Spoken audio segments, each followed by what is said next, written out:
자, 다음 주제로 넘어가겠습니다. 오늘 약 몇 시간 전에 좀 이런 일이 있었습니다. 대학교 총장이 법정에서 구속됐는데 이게 비리 혐의였거든요. 근데 이분이 누구냐?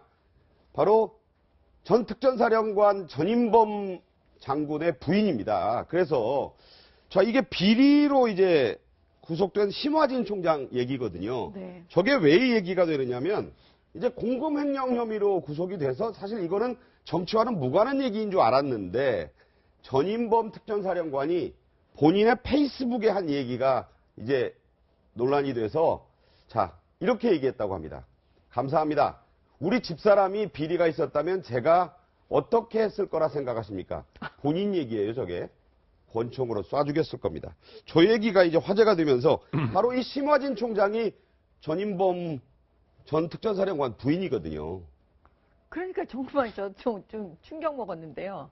그 심화진 총장이 성신여대 총장입니다. 네. 근데 아마 횡령죄로 이제 그 학교 측에서 공금횡령이죠? 예, 공금횡령으로 아마 이제 고소를 했는데 그게 아마 법정 구속, 징역 1년으로 아마 법정 구속 났는데 네. 문제는 그거 나기 전에 저 지금 법원에서 저게 나기 전에 아마도 그렇게 전인범 사령관이 페이스북에다가 그걸 올렸던 것 같아요. 그렇죠. 그 자신의 전에. 부인이 네. 결백하다. 우리 부인이 결백하다고 네. 사실 하는 얘기인데 제가 저걸 보고 사실 제 아버지 생각을 했어요. 저희 아버지는 네. 월남전 참전 용사셨고 그 대위였어요. 아, 육군 그러셨군요. 대위. 네네. 그런데 어릴 때 그러니까 군인 아버지랑 저도 이제 밑에서 살았잖아요. 네. 그런데 아버지께서 이러셨어요. 딸한테 하나밖에 없는 딸이니까 너를 위해서라면 아버지는 내 목숨을 내놓는다.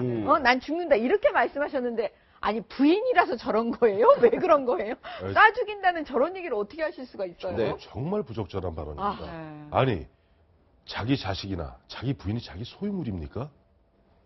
아니, 그런 식으로 쏴 죽인다는 이게 게 본인의 결백뿐만 아니라 이게 부인의 결백을 말하다가 저런 얘기가 나온 것 같아요. 이거 부인이 만약 그랬으면 내가 자결하겠다 그러면 모르겠습니다만 부인이 자기 소유물입니까? 저런 식으로 얘기하면 좀 곤란한 게 저는 보면 이번 같은 경우 지금 사실 문재인 대표가 영입 1호로 뽑은 사람 아니에요. 근데 얼마 전에도 보면 람보칼 갖고도 보면 사실과 다른 이야기 해갖고도 좀 구설에 말렸고 육군하고도 또 이제 논쟁이 있었죠. 또 사드 문제 갖고도 보면 문재인 전 대표를 갖다가 조금 곤혹스럽게 만드는데 이 부분 그 부인을 갖다가 권총으로 죽였을 것이다 하는 이야기는 자칫하면 그 여성계로부터 큰 반발을 불러일으킬 수 이미 있습니다. 좀 상당한 논란이 있다고 그러니까 합니다. 이거 사과해야 되는 게 마치 이거는 지난 총선 때 문재인 대표가 영입 1호로 뽑았던 분이 표창원 교수 아니었어요? 표창원 의원이죠, 지금은. 근데 최근에도 보면 올랑피아 그 문제 갖고 여성 단체들로부터 그전에는 노인 폄훼 노예 있었고요. 고 네. 굉장히 구설에 시달리는데 이 보면 지금 전인범 장군 같은 경우 이렇게 영입을 했습니다만 이렇게 실수할 때는 뭔가 좀 정리를 한번 해줘야 될 거예요. 네. 뭐 결백을 주장하기 위해서 내가 아내를 총으로 쏘겠다. 그럴 일이 있겠습니까? 그럴 정도로 아내는 그런 일이 없다라는 것을 강조한 말임에도 불구하고 상당히 부적절한 표현이었던 것 같고요. 그래서 이 하나 가지고 나머지 10가지 저 사람을 다 평가할 것인가.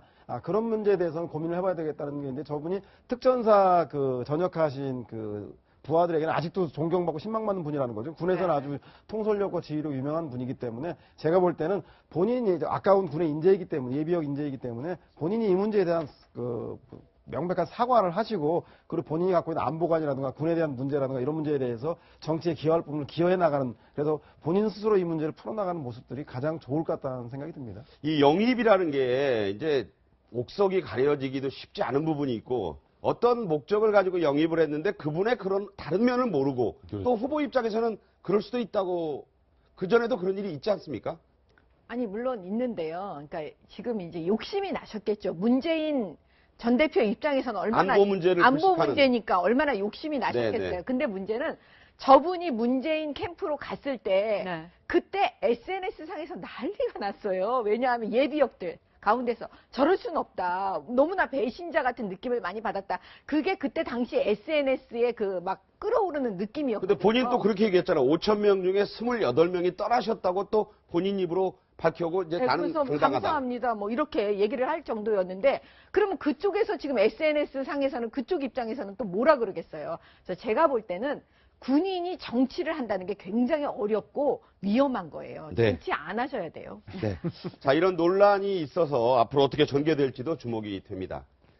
새누리당의 임명진 위원장, 이분도 이제 말을 할 때마다 많은 화제가 있는데, 이번에는 박근혜 대통령을 지키겠다, 이런 말을 해서 이것도 좀 논란이 되고 있습니다. 어떤 발언이었는지 들어보겠습니다.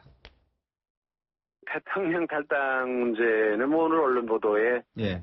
조금 그 사실이 아닌 부분이 보도된 것 같은데요. 네, 어떤 것이 사실입니까? 우리 윤리위원회에서 대통령의 이 징계 문제는 탄핵이 결정될 때까지 보류한다. 이게 당의 공식 입장입니다. 뭐 그렇습니다. 변함이 없습니다. 네.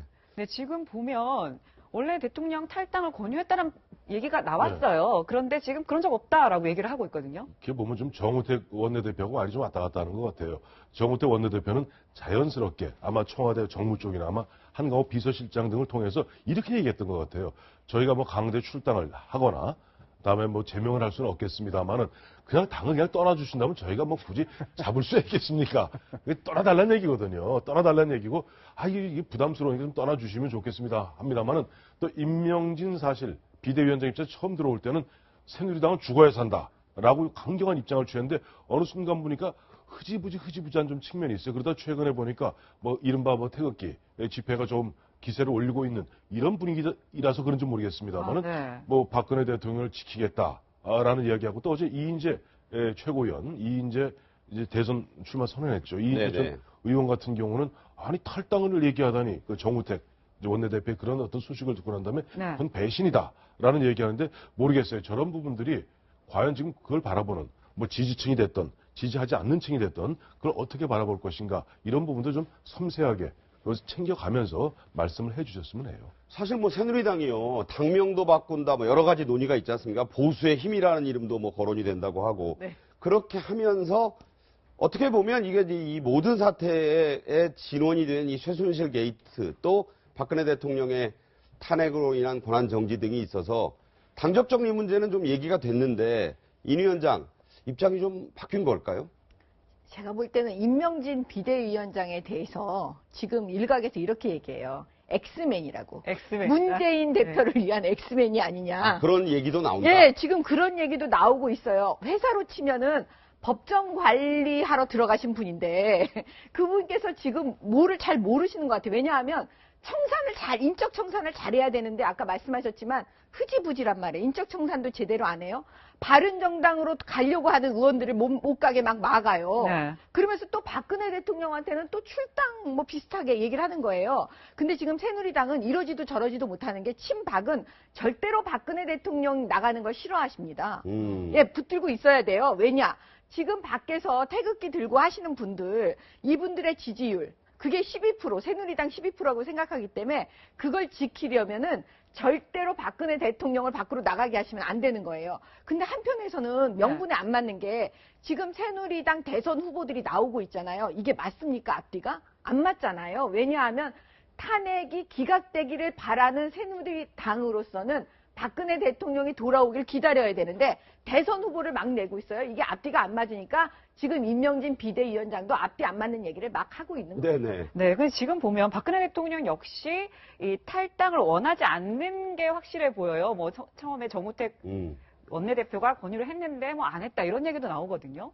네, 제가 볼 때 뭐 박근혜 대통령이 그 정규제 TV에서도 일단의 심경을 내비쳤는데 결사체가 되면 또 대선 후보가 나올 수 있지 않겠냐. 그러니까 결사체는 필요하다. 즉 정당을 필요하다며 본인도 그것에 탈당할 의지가 없음을 우회적으로 내비쳤는데 제가 볼 때 친박의 골수 지지층들은 그 대통령이 새누리당에 남아있는 걸 원할지 모르지만 이 문제가 처음에 최순실 게이트가 불거졌을 때 검찰 수사가 시작된 시점 그리고 국회에서 탄핵안이 결의된 시점 그리고 헌재에서 지금 결정을 앞두고 있는 시점에 세 번에 걸쳐서 여론조사 결과를 보면 여전히 탄핵에 대한 국민적인 그 지지가 78% 이상 나오고 있는 것 또한 사실입니다. 그래서 제가 볼 때는 새누리당이 10%의 그 친박 세력들을 지지 기반으로 한 정당으로 본전을 아까워할지 아니면 국민의 민심을 믿고 과감하게 대통령의 국정농단 최순실 게이트를 청산하는 의미로 대통령이 그걸 책임을 지고 대통령이 새누리당을 살리기 위해서 당을 떠나는 그런 그 특단의 대책을 인적 청산을 할지에 대해서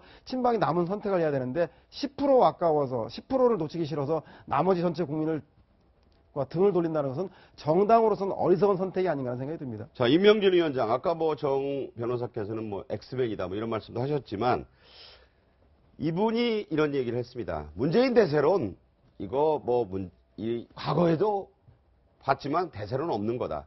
왜 그러냐면 이제 황교안 대행이 아직은 출마 선언을 안 했거나 안 했고 하지만 은근히 이제 후보로서 부각이 되는 지지율을 보고 이런 얘기를 한 것 같은데요. 어떤 얘기인지 들어보겠습니다. 대세론 이해창 총재 때도 우리가 봤거든요. 우리 당 네. 후보였었습니다만. 네네. 우린 다 되는 줄 알았어요. 1년 동안. 네. 그랬더니 또 떨어지잖아요. 그렇죠. 근데 여론조사만 가지고 대세론이다. 그러는 건 상당히 위험한 것처럼 보이는데 제가 이 얘기를 하는 거는 좀 안 좋죠? 그분들은 그냥 대세론이라 꽉 믿고서 가야 되는 건데 네. 내가 오히려 또 정부하는 뭐, 게 되면은 네. 그분들이 정신 차리면 큰일인데 어떻게 들으셨어요? 아니, 지금 대세론을 갖다가 네. 부과하고 있는 더불어민주당 문재인 대표 쪽에서 만약에 정신 차리면 큰일인데 하는데 이게 사실은 그 당시 이회창, 당시 2002년 그때와 지금 좀 분위기가 달라요. 네. 그러니까 지금은 그 당시에는 보면은 물론 새천년 민주당이죠. 새천년 민주당이 지지세가 많이 낮긴 낮았습니다만 또 그리고 반사이고 이회창 당시 한나라당 총재 지지율이 높긴 높았습니다만 이쪽에서도 노무현 당시 후보의 광주의 기적을 통해서 만들어갔거든요. 네. 그래서 심지어는 노무현 대통령 후보 결정되는 순간은 노무현 후보가 한 60까지 가게 되고 이회창 총재가 40까지 빠지게 됩니다. 네. 그러니까 근데 요즘 어떻습니까? 사실 사상 초유로 그야말로 박근혜 대통령이 탄핵 소추가 되었고 초유 두 번째죠. 그리고 실제 보면 지금 현재 분위기로 봤을 때 탄핵이 인용될 가능성이 상당히 높지 않습니까? 네네. 이런 상황에서 대선이 벌어지기 때문에 만약에 진짜 대통령이 탄핵이 인용된 상태에서 60일 이내에 대선이 벌어진다면은 어떤 일이 일어날지는 사실 아무도 누구도 장담은 못해요. 네. 못하지만 큰 분위기로 보았을 때는 그 대세를 갖다 저런 식으로 허허롭게 대하는 것은 중요한 게 아닌가. 좀 황교안 권한대행을 제가 염두에 두시고 있는 것 같은데 네. 황교안 권한대행이 나오려면요. 보수가 단일 대우를 형성하지 않으면 절대 안 나옵니다. 지금같이 바른정당과 새누리당으로 쪼개진 상태에서는 네. 절대 안 나오고 이 둘이 결합되려면 박근혜 대통령의 존재는 이 두 집단의 결합이 절대적 방해물이 되죠. 네, 임명진 위원장 같은 경우는 이 견제고 날리시는데 일가견이 있는 것 같아요. 지금 반기문 총장한테도 우리 나이 때는 낙상 조심해야 된다 이렇게 견제고를 날리지 않았습니까? 또 문재인 대표 대세론에도 또 견제고를 날리고요. 그러니까 임명진 비대위원장이 왜 새누리당에 들어가셨을까요? 이 질문에 대해서 제대로 답변하시는 분이 없어요. 제가 이제 모여서 물어보면은 네, 네. 전부 다 다른 대답을 했어요. 왜냐하면 법정 관리하러 들어가신 분이잖아요. 그렇죠, 네. 그러려면 뭐 해야 돼? 첫 번째, 제대로 청산하고 근거 주고 막 이래야 되잖아요. 네. 근데 슬쩍 하다가 말았어요. 그러니까 진짜 그러니까. 의도가 뭐냐요. 그다음에 또 윤리위원회 만드셔가지고 박근혜 대통령 출당시키는 거 막 징계하는 부분 막 논의하다가 그건 탄핵이 결정돼까지 안 한다고 또 그러시잖아요. 네. 그래서 아까 엑스맨 얘기가 그냥 나온 게 아니랍니다. 네. 자, 정미경 변호사의 그 전망, 또 예측, 엑스맨이 되실지 이것도 지켜볼 대목이 아닌가 싶습니다. 오늘 얘기는 여기까지 하겠습니다. 세 분 말씀 잘 들었습니다.